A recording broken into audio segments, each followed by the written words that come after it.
بالله من الشيطان الرجيم. بسم الله الرحمن الرحيم. الرحمن علم القرآن خلق الإنسان علمه البيان. الشمس والقمر بحسبان والنجم والشجر يسجدان.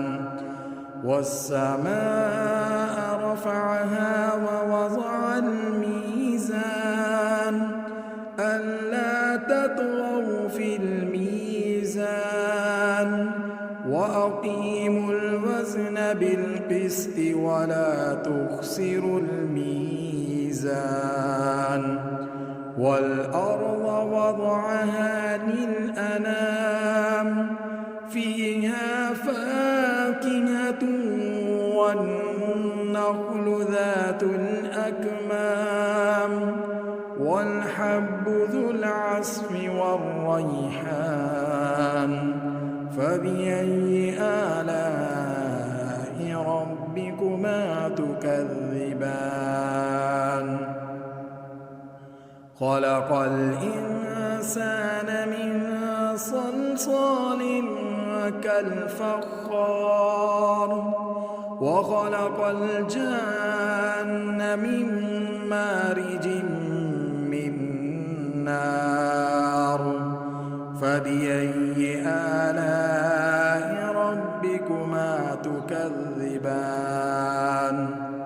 رب المشرقين ورب المغربين. فبأي آلاء ربكما تكذبان؟ مرج البحرين يلتقيان بينهما برزخ لا يبغيان. فبأي آلاء ربكما تكذبان؟ يخرج منهما اللؤلؤ والمرجان. فبأي آلاء ربكما تكذبان؟ وله الجوار المنشآت في البحر كالأعلام. فبأي آلاء ربكما تكذبان؟ كل من عليها فان ويبقى وجه ربك ذو الجلال والإكرام.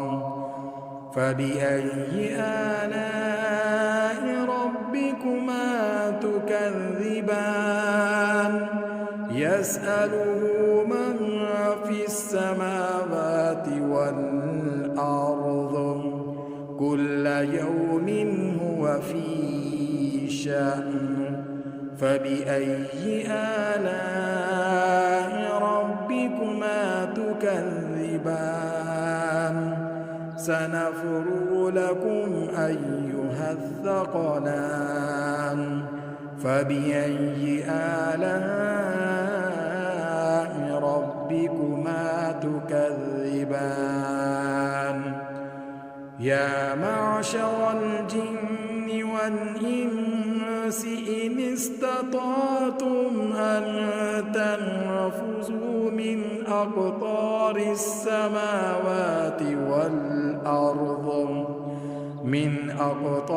السماوات والأرض فانفذوا لا تنفذون إلا بسلطان. فبأي آلاء ربكما تكذبان؟ يرسل عليكما شواظ من نار ونحاس فلا تنتصران. فبأي آلاء ربكما تكذبان فإذا انشقت السماء فكانت وردة كالدهان فبأي آلاء ربكما تكذبان فيومئذ لا يسأل عن ذنبه إنس ولا جان فبأي آلاء ربكما تكذبان يعرف المجرمون بسيماهم فيؤخذ بالنواصي والأقدام فبأي آلاء ربكما تكذبان هذه جهنم التي يكذب بها المجرمون يطوفون بينها وبين حميم آن فبأي آلاء ربكما تكذبان ولمن خاف مقام ربه جنتان فبأي آلاء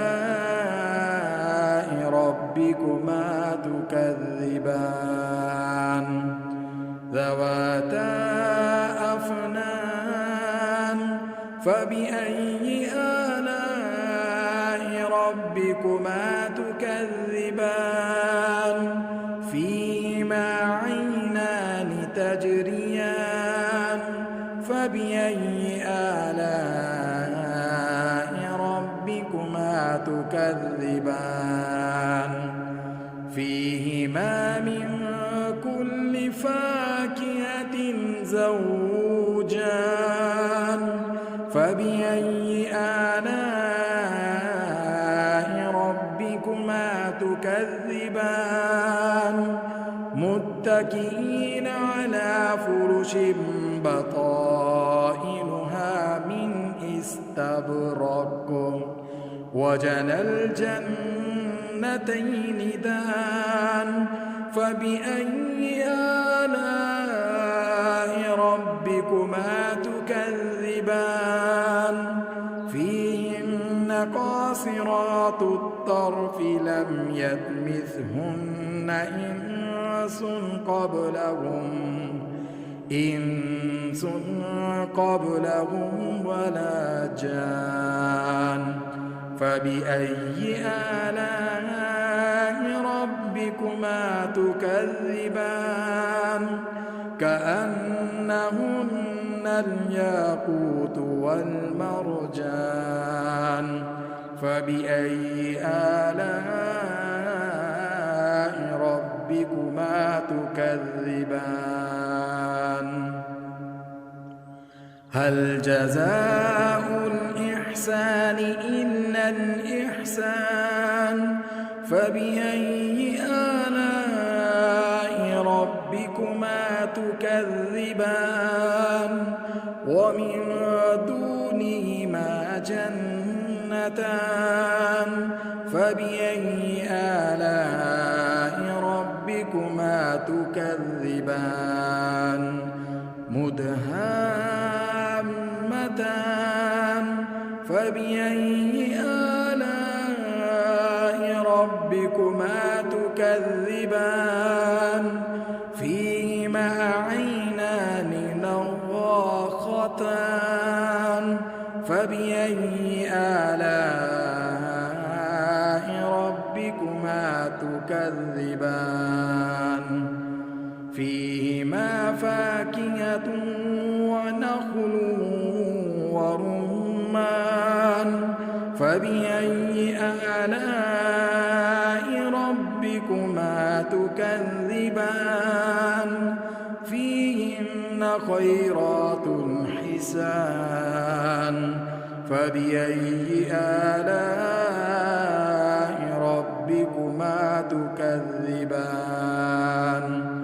حور مقصورات في الخيام فبأي آلاء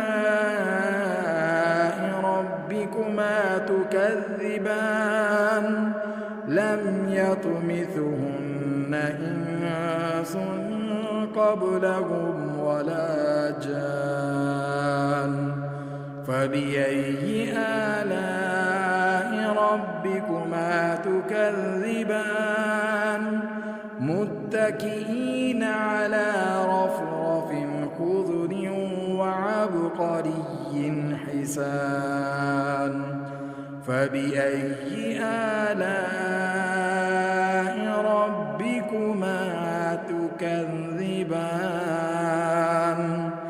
تبارك اسم ربك ذي الجلال والإكرام